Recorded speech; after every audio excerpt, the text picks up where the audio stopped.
was something there. A presence. Jesse Faden could hear it. A call. It was faint, reaching for her from a dark place. Faden was sensitive to visitations. She had them all the time. From her guiding star and the previous director. She was the perfect receiver. As if she'd been made for this. Faden paused to feel it. The force at play here. It was changing things around her, subtle, trying to make her act. Faden didn't like that. Her guide felt it too. Polaris didn't flare up in defense as with the hiss. So it wasn't all bad. Not a hostile transmission. It was powerful, but it was coming from far away. And made weak because of the distance. It was a distress call. Faden sensed a drowning man. A man desperate to escape. She sensed something else, too. A hunger in the dark. Not unlike the hostile resonance. Waiting. She knew that desperate acts can have grim consequences. It was this, more than the man's despair, that made her follow the call. The elevator lights winked back on. The darkness receded like a memory. There was a new button on the elevator control panel. Investigation Sector. Faden pressed the button. The elevator doors slid shut with practiced bravado.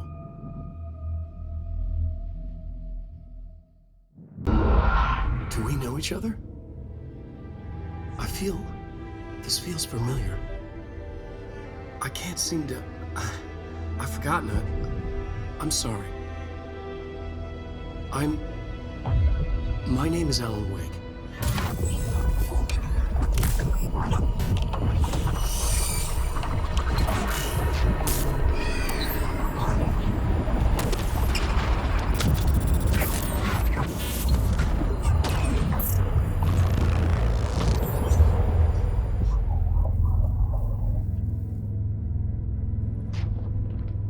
Who are you?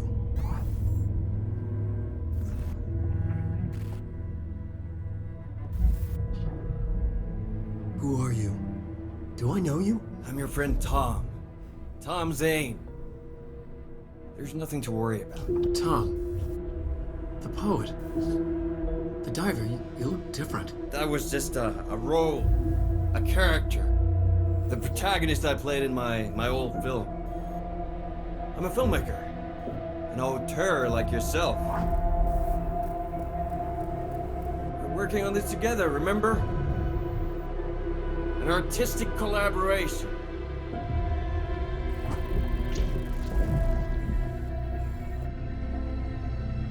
You need a drink.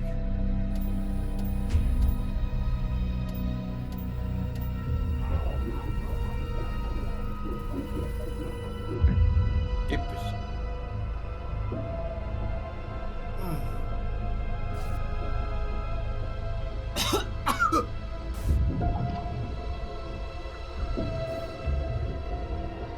Endless darkness. Nothing holds still. But we're very close now. You've been writing. You found a way to escape. It'll work this time. Riding? You found a way! No. I don't... Wait. There's something. It's my double. He's out there. I've seen him. Yeah. Nothing to worry about. I'm dealing with him. It's fine, my friend. Let me handle him. You've met him? What the hell? Now, come on. You misunderstand me.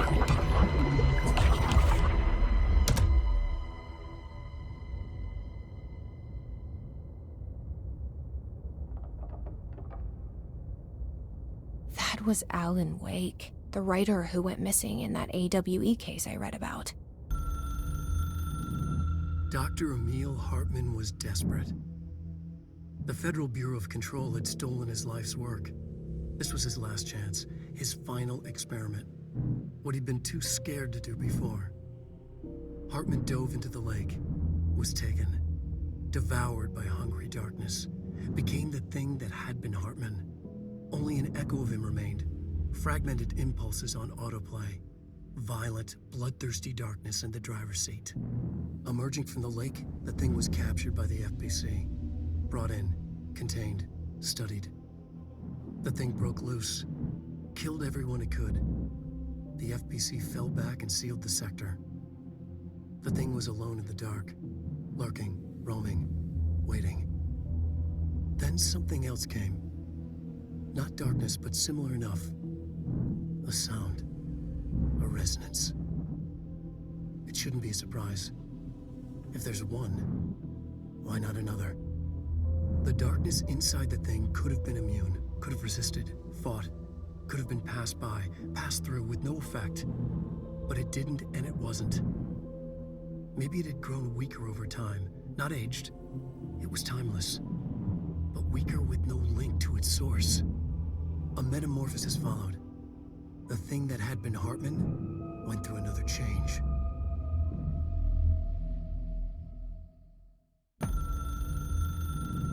The resonance carves its way through the thing that had been Hartman, vibrating, remolding.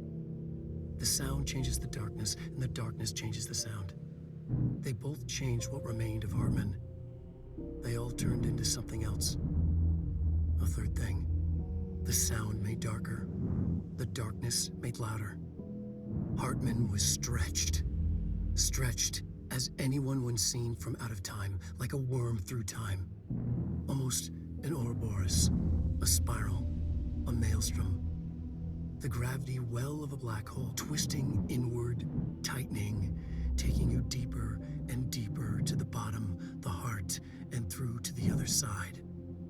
The third thing said, when you hear this, you will know you're in new you. He said, we build you till nothing remains.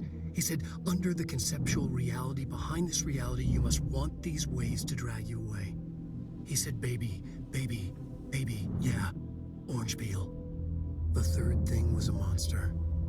He'd tear apart any ordinary person crossing his path. Now he crashed out of darkness toward Faden. There was nothing ordinary about Faden.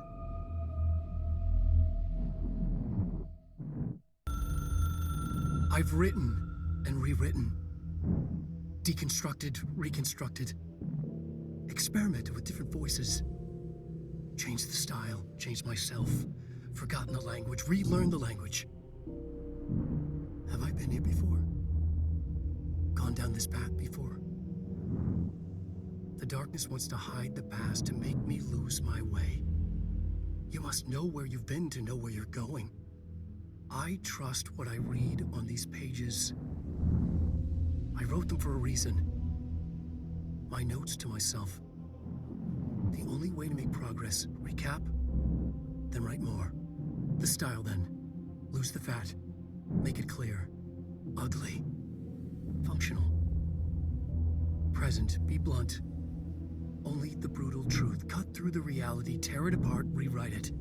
Be clever, make them do the work, form the image in their minds. They make it, you just imply. Incept.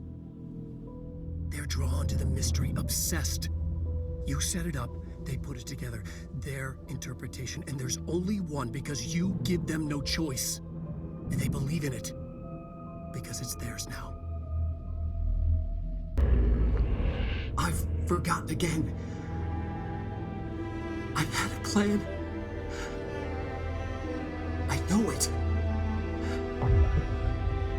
I've forgotten.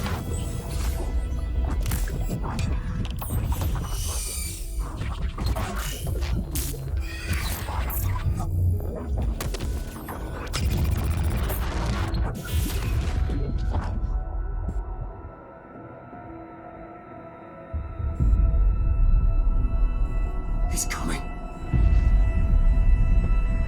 I've got to get out of here. Dive deep.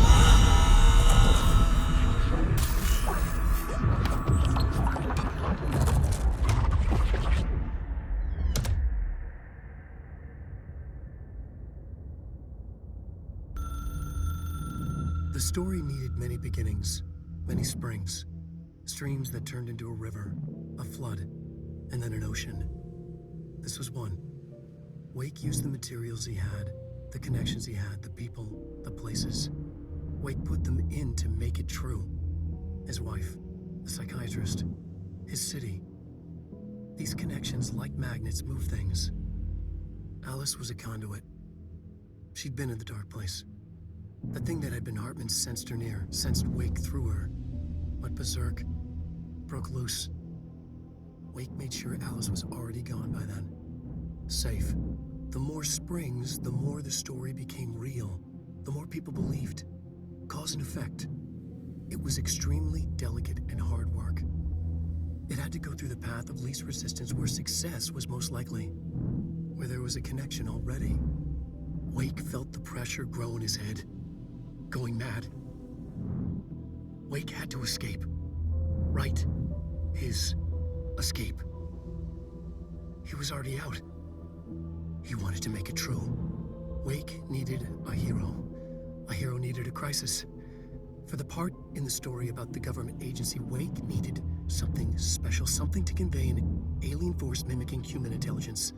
Something that can't be translated. Translated. Wake channeled Burroughs and Bowie. He cut up sentences and words. Orange peel.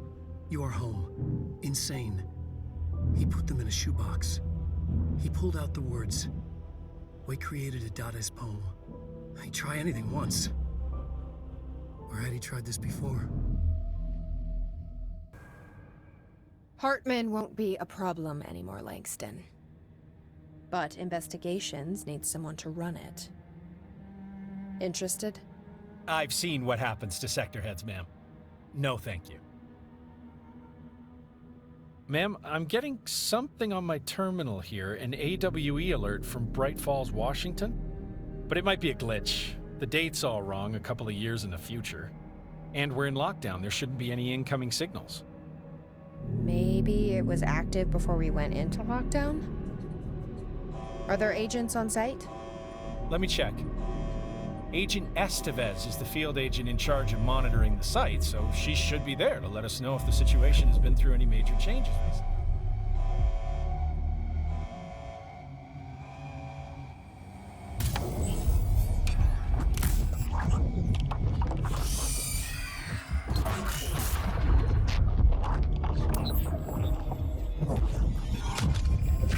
Things set in motion. If the alarm's true, then so is the reason for the alarm. The effect must follow the cause. It's happening again. A return.